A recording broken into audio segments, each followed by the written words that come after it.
চমু উত্তৰৰ প্ৰশ্ন নম্বৰ 1 বৰ্তমান সময়ত প্ৰচলিত বিশ্বৰ বিভিন্ন প্ৰকাৰৰ চৰকাৰ কি কি?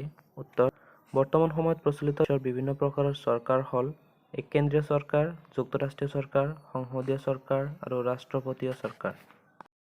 ৰাষ্ট্ৰপতীয় চৰকাৰৰ দুটা বৈশিষ্ট্য লিখা। উত্তৰ ৰাষ্ট্ৰপতীয় চৰকাৰৰ দুটা বৈশিষ্ট্য হ'ল নম্বৰ ক ৰাষ্ট্ৰপ্ৰধানৰ নিৰ্দিষ্ট কাৰ্যকাল। ৰাষ্ট্ৰপতীয় চৰকাৰত ৰাষ্ট্ৰপতিজন এক নিৰ্দিষ্ট কাৰ্যকালৰ বাবে নিৰ্বাচিত হয়।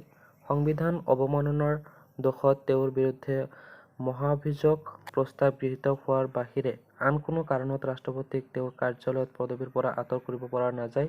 এজন ৰাষ্ট্ৰপতিক মহাভিযোগ প্ৰস্তাৱৰ জৰিয়তে ক্ষমতাৰ পৰা আঁতৰ কৰা প্ৰক্ৰিয়া অতি জটিল। নম্বৰ খ বিধানমণ্ডলৰ নিৰ্দিষ্ট কাৰ্যকাল।